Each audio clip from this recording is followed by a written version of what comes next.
എഫേസ്യർ 6-ാം അധ്യായം. മക്കളെ, നിങ്ങളുടെ അമ്മയപ്പന്മാരെ കർത്താവിൽ അനുസരിപ്പീൻ, അത് ന്യായമല്ലോ. നിനക്ക് നന്മയുണ്ടാകുവാനും നീ ഭൂമിയിൽ ദീർഘായുസ്സോടിരിപ്പാനും നിന്റെ അപ്പനെയും അമ്മയെയും ബഹുമാനിക്ക എന്നത് വാഗ്ദത്തത്തോടുകൂടിയ ആദ്യ കൽപ്പനയാകുന്നു. പിതാക്കന്മാരെ, നിങ്ങളുടെ മക്കളെ കോപിപ്പിക്കാതെ കർത്താവിന്റെ ബാലശിക്ഷയിലും പഥ്യോപദേശത്തിലും പോറ്റി വളർത്തുവീൻ. ദാസന്മാരെ, ജഡപ്രകാരം യജമാനന്മാരായവരെ ക്രിസ്തുവിനെപ്പോലെ തന്നെ ഹൃദയത്തിന്റെ ഏകാഗ്രതയിൽ ഭയത്തോടും വിറയലോടും കൂടെ അനുസരിപ്പീൻ.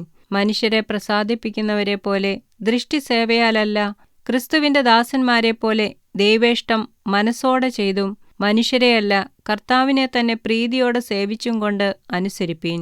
ദാസനോ സ്വതന്ത്രനോ ഓരോരുത്തൻ ചെയ്യുന്ന നന്മയ്ക്ക് കർത്താവിൽ നിന്ന് പ്രതിഫലം പ്രാപിക്കും എന്ന് നിങ്ങൾ അറിയുന്നുവല്ലോ. യജമാനന്മാരെ, അവരുടെയും നിങ്ങളുടെയും യജമാനൻ സ്വർഗ്ഗത്തിലുണ്ടെന്നും അവന്റെ പക്കൽ മുഖപക്ഷമില്ലെന്നും അറിഞ്ഞുകൊണ്ട് അങ്ങനെ തന്നെ അവരോട് പെരുമാറുകയും ഭീഷണിവാക്ക് ഒഴിക്കുകയും ചെയ്യുവീൻ. ഒടുവിൽ കർത്താവിലും അവന്റെ അമിതബലത്തിലും ശക്തിപ്പെടുവീൻ. പിശാചിന്റെ തന്ത്രങ്ങളോട് എതിർത്തു നിൽപ്പാൻ കഴിയേണ്ടതിന് ദൈവത്തിന്റെ സർവായുധവർഗം ധരിച്ചുകൊള്ളുവീൻ.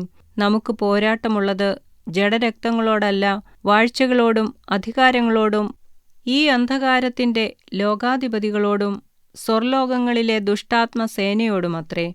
അതുകൊണ്ട് നിങ്ങൾ ദുർദിവസത്തിൽ എതിർപ്പാനും സകലവും സമാപിച്ചിട്ട് ഉറച്ചു നിൽപ്പാനും കഴിയേണ്ടതിന് ദൈവത്തിന്റെ സർവായുധവർഗം എടുത്തുകൊള്ളുവീൻ. നിങ്ങളുടെ അരയ്ക്ക് സത്യം കെട്ടിയും നീതി എന്ന കവചം ധരിച്ചും സമാധാന സുവിശേഷത്തിനായുള്ള ഒരുക്കം കാലിന് ചെരുപ്പാക്കിയും എല്ലാറ്റിനും മീതെ ദുഷ്ടന്റെ തീയമ്പുകളെയൊക്കെയും കെടുക്കുവാൻ തക്കതായ വിശ്വാസം എന്ന പരിച എടുത്തും കൊണ്ട് നിൽപ്പീൻ. രക്ഷ എന്ന ശിരസ്ത്രവും ദൈവവചനമെന്ന ആത്മാവിന്റെ വാളും കൈക്കൊള്ളുവീൻ. സകല പ്രാർത്ഥനയാലും യാചനയാലും ഏതു നേരത്തും ആത്മാവിൽ പ്രാർത്ഥിച്ചും അതിനായി ജാഗരിച്ചും കൊണ്ട് സകല വിശുദ്ധന്മാർക്കും എനിക്കും വേണ്ടി പ്രാർത്ഥനയിൽ പൂർണ്ണ സ്ഥിരത കാണിപ്പീൻ. ഞാൻ ചങ്ങല ധരിച്ച് സ്ഥാനാപതിയായി സേവിക്കുന്ന സുവിശേഷത്തിന്റെ മർമ്മം പ്രാഗൽഭ്യത്തോടെ അറിയിപ്പാൻ എന്റെ വായ് തുറക്കുമ്പോൾ എനിക്ക് വചനം നൽകപ്പെടേണ്ടതിനും ഞാൻ സംസാരിക്കേണ്ടും വണ്ണം അതിൽ പ്രാഗൽഭ്യത്തോടെ സംസാരിക്കേണ്ടതിനും പ്രാർത്ഥിപ്പീൻ. ഞാൻ എങ്ങനെ ഇരിക്കുന്നു എന്ന് എന്റെ അവസ്ഥ നിങ്ങളും അറിയേണ്ടതിന് പ്രിയ സഹോദരനും കർത്താവിൽ വിശ്വസ്ത ശുശ്രൂഷകനുമായ തിഹിക്കോസ് നിങ്ങളോട് സകലവും അറിയിക്കും.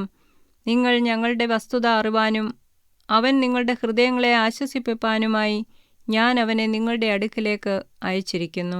പിതാവായ ദൈവത്തിങ്കൽ നിന്നും കർത്താവായ യേശുക്രിസ്തുവിങ്കൽ നിന്നും സഹോദരന്മാർക്ക് സമാധാനവും വിശ്വാസത്തോടുകൂടിയ സ്നേഹവും ഉണ്ടാകട്ടെ.